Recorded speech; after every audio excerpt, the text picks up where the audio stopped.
où là, enfin, bref, vous irez jeter un œil. Enfin, ça se défenestrait. Moi, je regardais des petits dramas sur MJ aussi.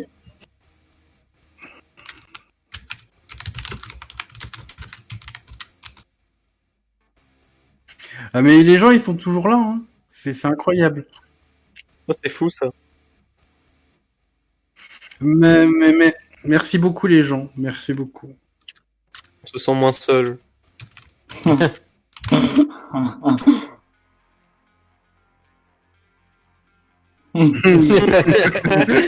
La cure d'angle de Levi expliqué. De pire en pire les titres. On va faire un concours de titres pour la prochaine fois. Oh, c'est pas mal. Le titan Manuel Valls expliqué. La défaite à Barcelone de Manuel Valls expliquée. Anakin, Eren, c'est bon, t'as relancé?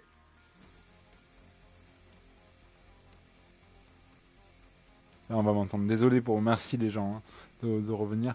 Du coup, Anakin, ça a coupé en fait au moment où t'as pris la parole. En fait, j'ai une déconnexion. Ah ouais, Du coup, on c'est n'a pas pas du tout grave. entendu ce que t'as dit.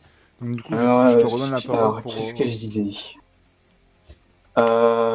Qu'est-ce que je disais Oui, je revenais sur ce que tu avais dit, Majax, où tu parlais d'Eren qui était déçu des humains en dehors des murs.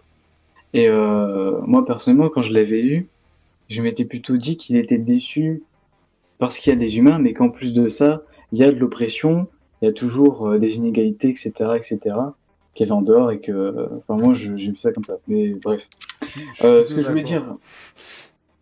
voulais dire, juste à propos d'Armin, j'ai pas grand-chose à rajouter si ce n'est ce que vous avez déjà dit, mais j'ai l'impression, et vous l'avez dit hein, très clairement, que depuis qu'Armin a été choisi à la place d'Arwin, il y a une partie de la fandom qui s'acharne sur lui et qui prend vraiment du plaisir, hein, vraiment. Et, dans ma tête, j'ai toujours eu une espèce de petite comparaison en mode Death Note, c'est-à-dire que quand je vois Armin et Jean, j'ai l'impression de voir Nier et Melo un petit peu, pour ceux qui ont vu jusqu'à la fin. Et moi, je me dis que ce serait intéressant de voir, certes, Armin en major, mais en plus, Jean qui est avec lui, tu vois. Et voilà, c'est tout ce que j'ai à rajouter. Ok. Bah, je croyais que Ah, le choix des mots était intéressant, Ouais. Anakin. Quand tu dis que t'as une partie de la fandom qui prend du plaisir à s'exciter sur Armin, quand on lui reproche en plus de pas être assez viriliste, ah, Ouais. ça dit quelque chose. Mais de toute façon, moi j'aime bien, notamment Anfit et les analyses du fandom. Pour moi, je pense qu'il y a une étude sociologique et anthropologique à faire sur le fandom Ah, très clairement. de SNK. Enfin, on le voit, il y a encore sur notre serveur, ça reste des gens bien quand même. Voilà. On va conclure par le traditionnel. Qu'est-ce qui va se passer? Alors là, lâchez-vous, dites ce que vous voulez. Moi, je vais pas trop me prêter au jeu à Hipstery. On a assez parlé sur notre problème, à faire des théories. Enfin, on aime bien faire des théories en fait. À la limite, pourquoi pas en faire en privé, mais en public, bon, moi j'ai un peu de mal à en faire. Voilà. Si vous le Moi, permettez. Si vous Moi, le je pense permettez. que l'UPR va se planter aux prochaines élections. C'est ma théorie. Bravo, Wow. bravo. Alors, est-ce qu'il faut faire une théorie L'échec sérieuse du parasite, l'UPR se plante aux Voilà. élections. Je voulais sortir ça. Ouais, après, regardez, il y a quand même une alliance qui est en train de se faire dans la SNK entre le parti Chasse-Pêche, Nature et Tradition et le Rassemblement National. Hein. Je dis ça. En marche. On a le côté en marche avec Eren. Eren, il drague, il fait plus que draguer le Rassemblement National, hein, les électeurs. Hein. Yelena, je me demande, Yelena, de quelle partie elle serait. Et Sig aussi. Hein. La partie interdite. Le parti des traîtres, ouais, je crois. La Mais foule. c'est pas une traîtresse, Non, arrête. c'est une fouine. J'aime pas. J'ai jamais apprécié ce personnage. C'est un Mais Armin. Yelena, C'est je crois que c'est le personnage le Ils plus détesté. lui ont fait une coupe d'Armin ratée. Et elle est fourbe. Elle est limite maléfique, en fait. Je sais pas, j'aime pas. C'est une fanatique, mais Ouais, voilà. c'est une fanatique religieuse, mais ça se voit moins que Flock, mais elle est aussi fanatique que Flock, hein, pour moi, mais Pour moi, elle est même pire que Flock. Elle est même pire. parce que ça la concerne pas tant que ça en fait. Parce que elle veut, bah, elle a, et oh, le parallèle qu'on peut faire avec Flock, elle aussi, elle va être, c'est dit à un moment qu'elle veut, elle veut marquer son histoire aussi, finalement. Ouais. Bon, bref, qu'est-ce qui va se Après, passer? il y a aussi un parallèle sur la coupe de cheveux. Hein. Flock avait la coupe de cheveux la plus pourrie, bah Yelena. Bah, c'est Ah, c'est celle qui succède, hein. Voilà. exactement. Et pour répondre à la question d'Anakin, de savoir quel serait le parti politique de Zig, honnêtement, c'est un mix assez bizarre quand on entend son point de vue entre la décroissance et le malthusianisme. Une espèce de mélange des deux, je sais pas où ça le situerait du coup, mais c'est assez bizarre. Il aurait son propre parti, ça se trouve. Oui, c'est ça. Moi, j'aurais Le bien vu parti dans des la, stérilés. pour ceux qui connaissent, j'aurais bien vu avec les méchants de la série Utopia, en fait. Ah, c'est vrai, ça. Ouais, c'est vrai, ça lui ressemblerait, ça. Ou alors, il aurait fondé son église du renouveau. Et du coup, quand on le salue en allemand, Zig, ça donne quoi? Ça oblige à faire Zig Heil. Désolé. Oh putain, je vais me capter. Bah, bravo. Alors, est-ce que quelqu'un veut se lancer dans l'exercice délicat de la théorie? Alors, vu Euh, que j'ai sorti une vidéo sur le sujet, j'aimerais juste exposer un petit peu rapidement cette théorie-là. Même si c'est pas dans l'immédiat, j'aimerais avoir votre avis sur cette théorie. Donc, si vous n'avez pas vu la vidéo, je vous encourage très fortement à aller la voir. Mais bon, vous êtes des petits chanceux, je vais quand même vous parler de la théorie là maintenant. En fait, j'ai analysé votre vidéo que vous avez faite sur cette partie biblique et les consonances bibliques, les signes bibliques qu'il pouvait y avoir. Et je me suis dit, il faut se baser sur la dernière image du manga. Et cette théorie concerne donc Ymir, donc la Ymir qu'on connaît, qui est spectatrice du grand terrassement, voilà. Parce qu'Ymir, c'était une enfant toute sa vie, en fait, à partir du moment où elle est née, jusqu'à sa mort, et même après sa mort, elle n'a jamais été libre. Donc, pour moi, en fait, Ymir, ça serait son esprit ou ce qu'on veut qui se réincarnerait ou qui aurait une sorte de résurrection à travers le bébé d'Historia, qui serait donc pour moi la fille de Historia et d'Eren. Et ça serait Eren qui la tiendrait dans ses bras pour lui dire que maintenant elle est libre, puisqu'elle n'a jamais été. Donc cette figure de résurrection, tout ça, ça me plaisait beaucoup dans le sens où voilà, c'était une fille qui avait toujours été esclave depuis sa naissance. Elle a été accusée de tous les torts. C'était sa faute pour avoir libéré les cochons. Elle a été poursuivie, on lui a tiré dessus. Elle est entrée en contact avec la source de toute vie et elle a obtenu le pouvoir des titans. Et même en ayant le pouvoir des titans, elle a continué à être un esclave pour le roi des murs, pour le roi. Et je trouvais pas ça juste. Et du coup, je me disais que, en fait, elle pouvait obtenir la liberté justement à travers ce renouveau dans ce bébé. Parce qu'on oublie, on oublie encore que Historia est enceinte et que Historia, si nous nous foutions en cloque, c'est qu'il y a une raison. Donc, franchement, cette théorie-là, je pense que ça pourrait aller dans le sens en fait du renouveau, sachant que on parlait de génocide, mais aussi d'écocide. Dans la légende, Ymir, elle a construit des routes, des ponts, elle a fait prospérer l'Empire eldien. Euh, donc du coup, je pense qu'elle pourrait aussi jouer sur le renouveau de la Terre, le fait de redonner vie à la Terre avec certaines... peut-être redonner vie aux plantes. Je ne sais pas comment ça peut se passer, mais il peut y avoir un espèce de pacte, en fait, comme quoi elle abandonne son pouvoir de titan pour ça. Du coup, les titans sont détruits, les Eldiens peuvent vivre aussi libres, non plus cette malédiction qui les oblige à mourir et à ne pas se reproduire. Et du coup, ça pourrait être ça la liberté finale, au prix de sacrifices et de morts nombreuses qu'on voit. Et c'est vrai que Like Horizon m'a un petit peu inspiré cette théorie-là, mais je pense que ce fameux maintenant tu es libre, ça sous-entend que avant tu ne l'étais pas, dans ta vie antérieure tu ne l'étais pas, et avec cette résurrection, ce retour à la vie, mais maintenant tu l'es. Donc du coup on a assimilé Historia au Christ, mais je vois plus du coup Historia comme la Vierge Marie, et en fait cette figure de résurrection en fait auprès d'Ymir. Ce coup de la prophétisation, du fait qu'elle revienne à la vie pour apporter le bonheur et le paradis sur terre. Voilà, c'était juste ce que je voulais dire par rapport à ça. Après, j'ai pas d'idée vraiment pour la suite. Donc, tout ce que j'espère, c'est qu'ils vont soit arriver à raisonner Eren, le stopper, mais pas le tuer, parce que j'arrive pas à me faire à l'idée que Eren peut mourir et que Eren peut éventuellement mourir. Ça me fait trop mal d'imaginer ça. J'ai encore ce côté bon envers Eren, donc voilà. Mais je voulais savoir ce que vous en pensiez et échanger avec vous sur ça. Et puis, si vous avez envie de parler d'autre chose, et bien évidemment, il n'y a pas de souci.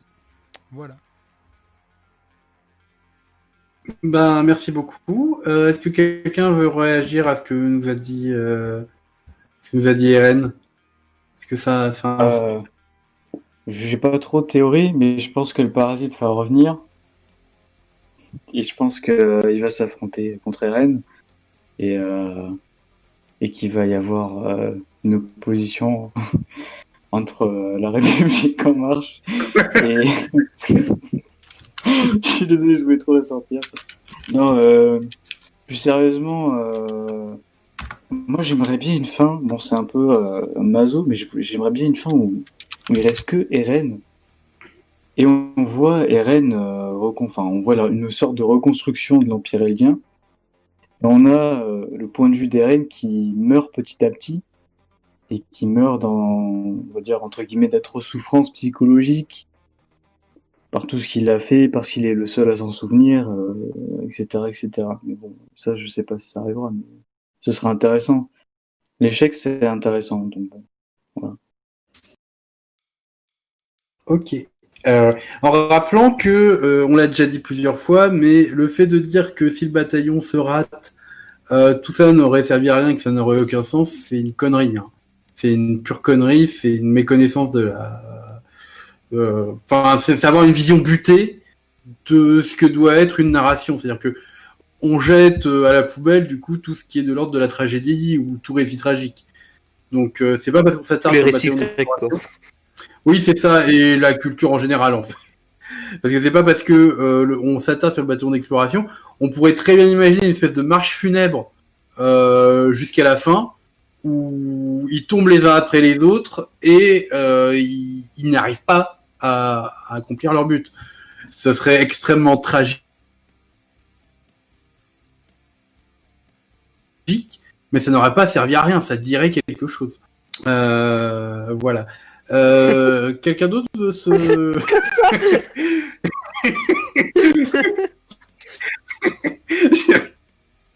Alors le chat en backstage il se passe des trucs, voilà. Annecy, tu as quelque chose à dire toi ou pas? T'as le perturbe. Annecy, tu es toujours là? Ça y est, elle a disparu à la fin du live, elle s'est Encore embrasée. Est-ce que quelqu'un... Non, on t'entend Non, pas. on t'entend pas. Le micro... Ce gif est le pire truc que j'ai vu. Et on a un gif de Titan colossal Macron, absolument ignoble. Voilà. C'est ce truc vient de l'espace. Il est Ah, mais il merveilleux. a- Incroyable ce truc. Ah, je suis obligé de changer, ça me perturbe trop. Ah oui, moi aussi. Iftery, Là, ça y est, on l'a la théorie pour la suite et la fin du manga. Le titan colossal Macron. alors est-ce qu'on va avoir Annecy?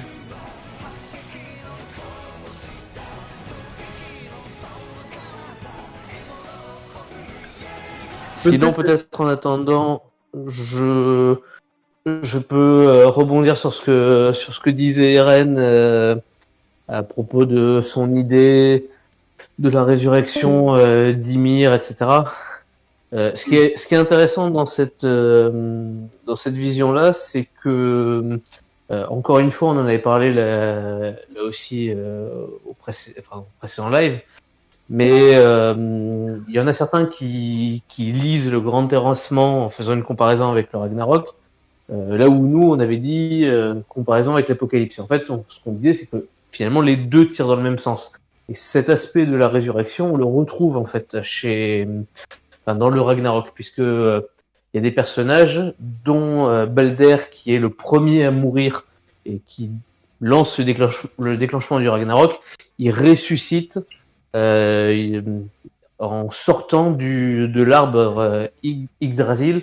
Donc effectivement, c'est vrai que si on pense par rapport à cette imagerie-là, ça pourrait coller avec Ymir, qui était tombée elle aussi dans l'arbre, qui finalement quelque part est la première à l'origine à mourir et à déclencher toute la série d'événements qui vient derrière.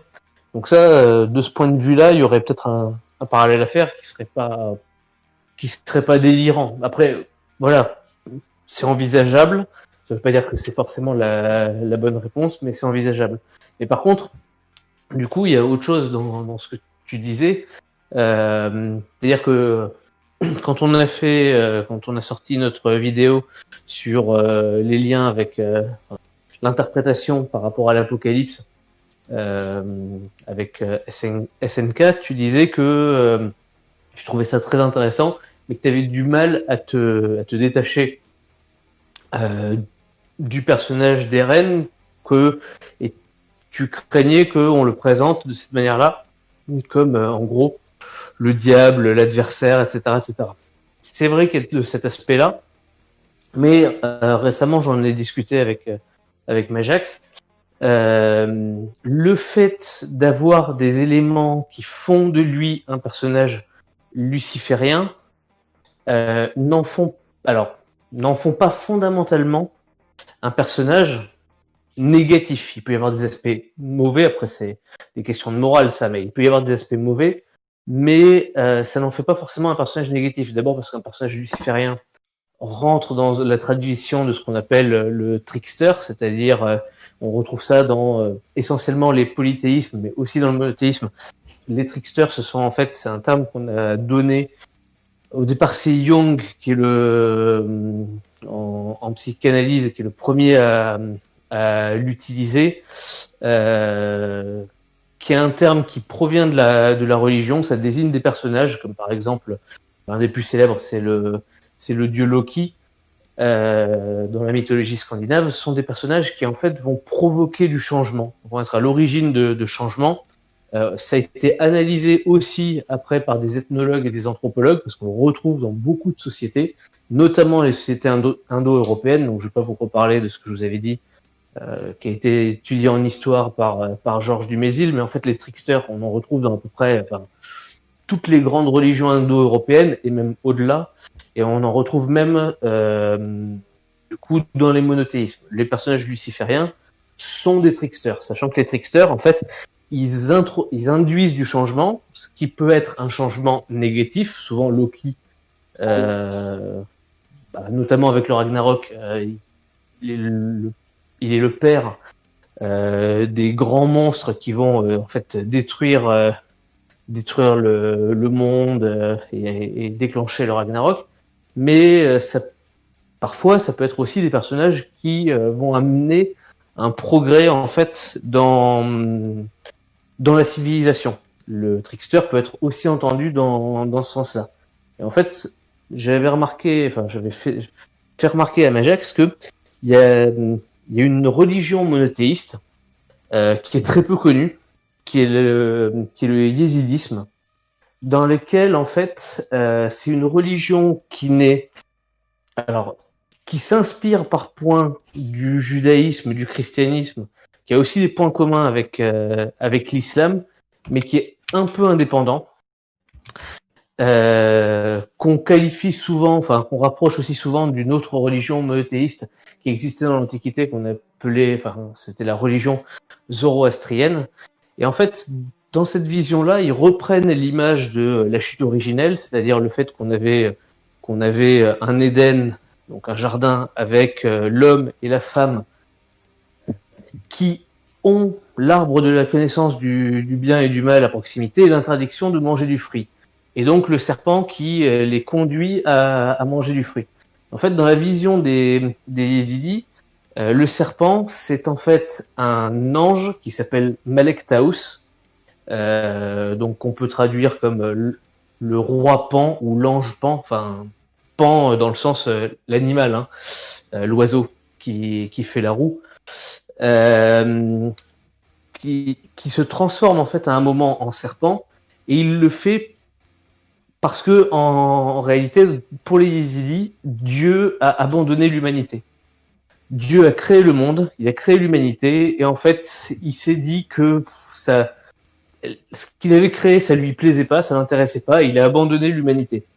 Et il a juste laissé Malek Taous pour s'occuper de l'humanité. Et du coup, Malek Taous prend la forme du serpent pour en fait guider l'homme. Et comme l'homme a besoin de savoir ce que c'est que le bien et ce que c'est que le mal pour pouvoir agir et pour pouvoir être autonome, en fait, c'est pour ça qu'il les conduit à manger du fruit, alors que normalement ça aurait dû être un interdit. Du coup, comme il y a toute cette imagerie-là, les Yézidis, qui sont c'est un peuple, mais qui fait partie de la population kurde, c'est une branche de la population kurde. Ils ont souvent été montrés du doigt, en particulier par les musulmans qui ont vécu en Anatolie, c'est-à-dire en gros en Turquie, là où étaient installés les Kurdes. Et ils ont souvent été montrés du doigt comme étant en fait des satanistes, parce que comme ils verraient Malek Taous, et que Malek Taous à un moment prend la forme du serpent, c'est comme s'ils vénéraient en gros Satan, enfin du coup pour les musulmans c'était le shaitan, et donc ils étaient montrés, dénoncés comme des satanistes. Là du coup, si on regarde cet aspect-là, bah, ça rejoint un petit peu ce qu'on retrouve dans SNK, où on a les Eldiens qui sont montrés du doigt comme étant les démons. On parle du démon de la Terre à l'origine. Là, dans cet épisode-là, Frog il parle encore du fait qu'ils ont besoin d'un démon. En fait, ils sont pointés du doigt de cette manière-là, mais peut-être en fait on pourrait l'interpréter d'une autre façon, c'est-à-dire que ils vont en réalité, sont pas réellement des démons, ils sont vus comme des démons par les autres. En fait, ça va générer du changement. Et donc, du coup, eh bien, Eren serait dans ce cas-là un personnage effectivement luciférien, un trickster, mais qui va amener du changement et peut-être, du coup, induire un renouveau qui pourrait conduire à une humanité nouvelle, davantage libre, mais surtout vraiment libre dans le sens où elle serait autonome, où elle serait affranchie de vieilles contraintes qui étaient des héritages du passé. Elle pourrait vivre suivant un nouveau modèle. Le point qui est très important, c'est que, comme je vous disais, c'est une religion qui est proche de la religion zoroastrienne. Or, la religion zoroastrienne, elle tient son nom d'un fondateur supposé. Et ce qui est assez intéressant, c'est que du coup, ça rejoint aussi des analyses qu'avait faites Majax sur un plan philosophique, puisqu'en fait, le fondateur en question, on le connaît, nous surtout en Europe, par le biais d'un philosophe allemand du 19e siècle qui s'est servi un petit peu de ses idées et les a adaptées. C'était dans l'œuvre Also sprach Zarathustra, donc ainsi parlait Zarathustra. Donc Zarathustra, c'est le fondateur de la religion zoroastrienne, et du coup, ainsi parlait Zarathustra, c'est une œuvre de Friedrich Nietzsche. Donc, du coup, on retrouve cette analyse nietzschéenne qu'on peut avoir aussi de SNK. Et donc, ça fait en fait fonctionner plein de choses. Alors, je dis pas que c'est la bonne interprétation, mais du coup, c'est quelque chose qui est envisageable, qui permet à la fois de faire fonctionner la théorie qu'a indiqué Eren, pour ceux qui sont vraiment très attachés à ce personnage, sachant que là, à l'heure actuelle, on ne sait pas comment ça va se terminer. Peut-être qu'on va découvrir des choses. Et donc, ça pourrait être une lecture possible. Ça reste, du coup, toujours... Ça laisse toujours valable les analyses sur le plan de l'apocalypse, etc., etc. Et puis, en plus, ce qui est très intéressant, c'est on l'avait dit à plusieurs reprises, il y a peut-être des ponts qui peuvent être faits, des parallèles qui peuvent être faits avec l'œuvre d'Alan Moore, et c'est un curieux hasard, mais Alan Moore, il a fait référence à la religion yézidi, pas dans Watchmen, on avait parlé de Watchmen la dernière fois, mais dans une autre œuvre qui s'appelle Top Ten. Si vous avez l'occasion de la lire, c'est vraiment quelque chose qui est très très bien, qui est extrêmement riche, qui est très méta sur l'univers des comic books en particulier, mais de la bande dessinée en général. Et vous avez un personnage qui s'appelle le roi Pan, donc King Peacock, qui justement vénère Malek Taous et qui est vu par tous les autres dans son service comme étant quelqu'un. Ils pensent tous qu'il est sataniste, alors qu'en fait, dans le lot, c'est celui qui est sans doute celui qui a le plus d'empathie, celui qui est le plus humain, celui qui est le moins orienté vers la violence et qui est le plus rationnel. Et donc du coup, ça donne un regard assez intéressant. Donc peut-être qu'il y aurait une analyse à faire aussi à travers ce prisme-là. Voilà. Désolé, j'étais un peu... Merci beaucoup, mais je savais que tu étais en embuscade sur le yévédisme Oui. depuis 21h30. Merci beaucoup pour ces éclairages. Écoutez, on va bientôt se quitter, à moins qu'il y ait quelqu'un qui veuille rajouter quelque chose. Il y avait Alors, il y a Hansi qui nous met par écrit, parce que son micro a l'air décédé, du coup je vais me permettre de lire. C'était pour répondre aux théories comme quoi Hansi n'est pas morte. Donc, elle écrit « Rien qu'en évoquant l'idée d'une vie après la mort d'un au-delà, Isayama a atténué la violence de la mort d'Hansi. Beaucoup de gens ont dit qu'ils étaient tristes, mais en même temps heureux de la voir rejoindre ses proches. Ce chapitre est qui plus est impeccablement construit. Faire revivre Hansi, ce serait totalement contre-productif. Imaginez le fandom si Hansi revenait à la vie tout à coup. Ou là, j'ai pas envie d'imaginer. En revanche, ce qui se peut et ce qui expliquerait ce que X Kokoruno soulève comme question, le souvenir où elle n'a plus de lunettes, c'est qu'on peut potentiellement revoir Hansi, même après sa mort, à travers des flashbacks. Étant donné qu'Eren peut voir des souvenirs du futur, ce qu'on peut supposer, c'est qu'il a vu un souvenir où Hansi a survécu. Pourquoi pas? Voilà. Et alors, en fait, on pourrait s'imaginer un scénario où Eren a cru voir un futur inévitable qui s'agirait dans le sens de ce qu'il a vu. Dans l'illusion qu'il n'a plus le choix sur sa propre vie, il est plutôt déterminé, en fait, Eren, avec des visions du futur. Une vision qu'il n'a pas eue.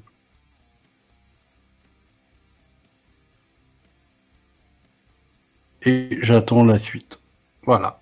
Mais parce qu'en plus on a perdu le truc et c'était ainsi qui avait lu le commentaire. Et si tout à coup se propose à lui une vision qu'il n'a pas eue et donc la preuve que le futur aurait pu être modifié et qu'il n'y aurait encore il y aurait encore un espoir. Voilà. C'est intéressant. Ouais. C'est intéressant comme idée. Et alors ça rejoint quelque chose qu'on avait dit, c'est-à-dire qu'en fait il y a un raccourci qui a été fait par beaucoup de lecteurs qui ont dit mais de toute façon Eren sait ce qui va se passer, il est omniscient, il sait déjà ce qui va se passer. Mais en fait non, il a eu quelques flashs et du coup il recombine, on l'a vu très bien sur le scan 131. En fait quand il voit Ramsey, ça lui rappelle le souvenir, c'est-à-dire qu'en fait c'est lui qui, à partir des flashs, a essayé de se reconstituer une image mentale de ce que va être le futur, et il fait des déductions.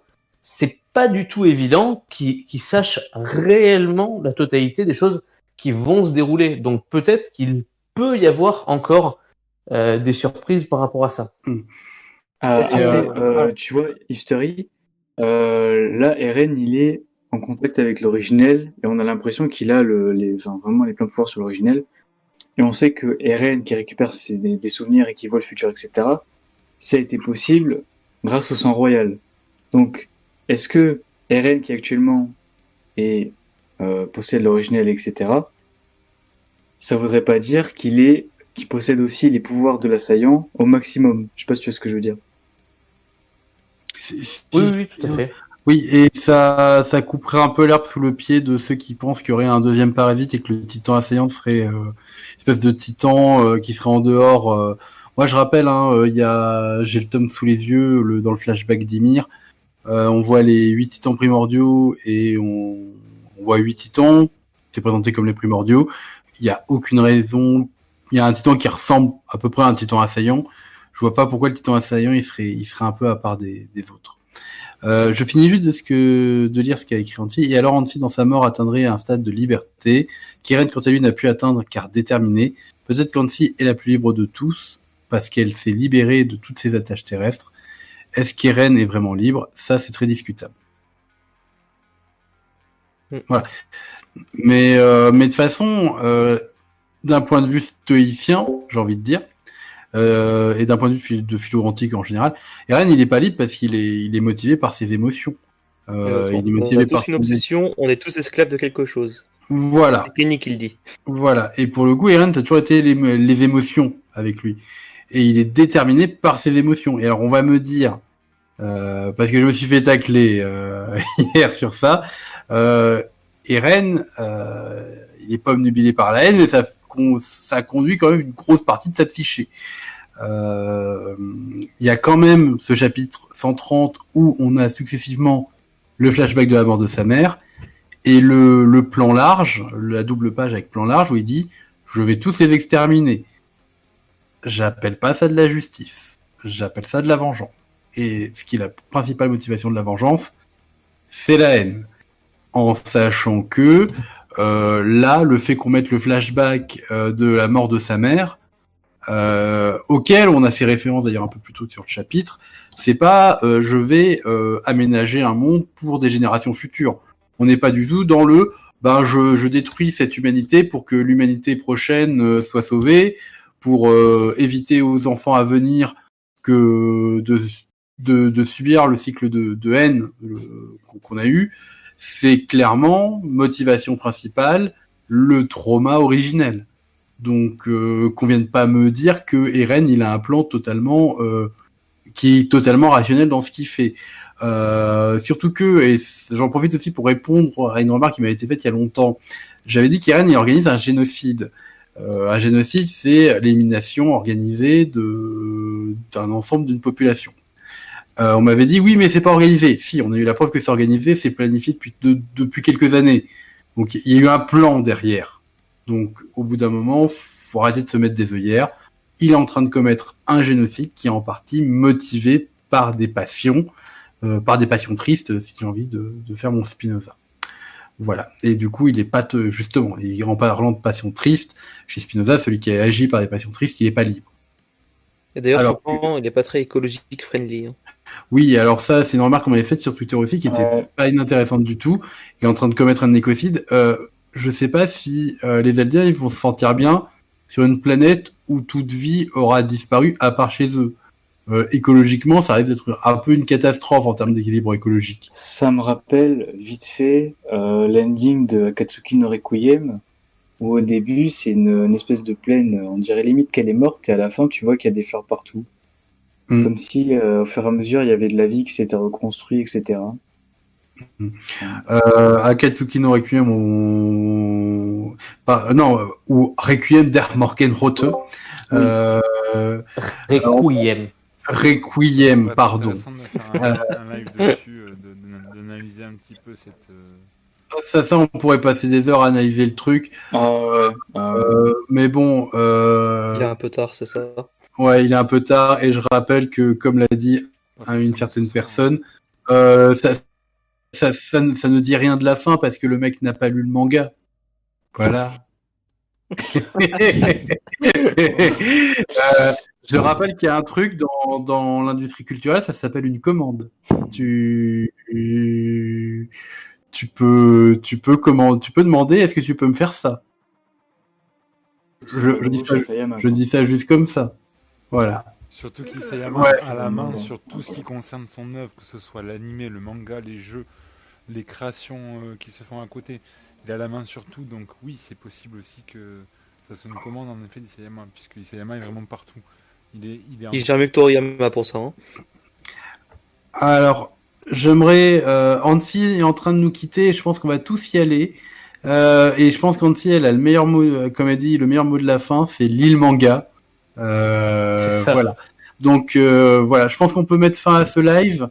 Merci Annecy. C'est dommage pour toi que ton micro ait fait quelques caprices, mais on a été absolument ravis de faire ce live avec toi. Merci pour tes interventions passionnantes. C'était vraiment chouette Ouais, de c'est t'avoir merveilleux. avec nous. Voilà, de toute façon, on rediffusera le live sur YouTube, sur la chaîne Akatsuki no Anime, pour ceux qui voudront le voir, le revoir, le diffuser, pour avoir nos interventions pertinentes et connaître le parti politique du paradis. Voilà. Qui était quand même Voilà. le point C'est le vraiment le plus important. personnage le plus Voilà. intéressant. Donc, je pense qu'on peut conclure. Merci beaucoup aux gens qui nous ont suivis en live. Pardon pour parce qu'on n'a pas pu tout lire à chaque fois. Faudra qu'on s'organise beaucoup mieux. Mais je sais qu'il y a des gens qui ont beaucoup écrit. On a lu un peu on a réussi à lire un peu en diagonale. Merci pour vos interventions qui étaient très pertinentes et qui, de toute façon, vont s'afficher à l'écran quand on va rediffuser la vidéo. Donc, ce n'est pas perdu. Ne vous inquiétez pas, vous n'avez pas été là pour rien. Voilà, Merci à j'espère tous que nos ça vous a followers plu. et aux anciens d'être restés malgré les coupures et les problèmes de live. On a encore quelques progrès à faire sur ça, mais bon, c'est les aléas du direct, on peut pas forcément. On essaie de faire au mieux, mais franchement, je tenais à remercier les personnes qui sont restées. Et puis là, il est 1h30 du matin, je vois qu'il y a encore 9 personnes. On était 12, il y a encore une petite dizaine de minutes, donc franchement, ça me fait vraiment plaisir, c'est super cool. C'est vraiment génial de pouvoir discuter. On a fait un live de 4 heures, les enfants. Hein. Je veux pas dire, mais Ouais. Oh mon dieu. Un live de 4 Je me disais aussi, ça commençait à... Je commençais à être fatigué. Du coup, ouais, c'est. On J'ai fera l'impression d'avoir fait. on fera Ah, moi, j'ai division fait en 3 souple, parties, là. je pense. Mais c'est bien. Je m'entraîne quand les lycées vont fermer, que je vais devoir reprendre les cours en ligne. Et qu'il faudra faire des cours de 4 heures d'affilée. M'en parle pas. Le lundi. Bon, eh bien, on vous souhaite à tous une bonne nuit ou une bonne journée, suivant quand vous réécouterez ce live. Merci pour avoir suivi ce live de l'amour avec des gens exceptionnels et de qualité. Ça m'a fait très plaisir d'animer ce live. Ça m'a fait très plaisir de passer ce temps avec vous. Merci. Je rappellerai juste, du coup, donc nous sommes accueillis par Irène de la chaîne Akatsuki no Anime, sur laquelle vous allez retrouver ce live et que vous retrouverez ce live si vous êtes en train de l'écouter. Bien sûr, allez vers la chaîne de World du Anime et allez voir sur le Discord l'attaque des Titans France. Vous pouvez aussi rejoindre le groupe Facebook. J'aimerais préciser quand même que pour moi, World du Anime reste l'une des meilleures chaînes, voire la meilleure chaîne sur SNK du YouTube français. Oui, Non, je suis vraiment, tout à fait moi, ça me fait très plaisir. Je vous reproche juste de m'avoir piqué un sujet de vidéo, mais vous le Oui, saisiez c'est pas. sûr. Du coup, mais vous m'avez épargné du coup 3 jours, 4-5 jours de boulot, du coup c'est cool.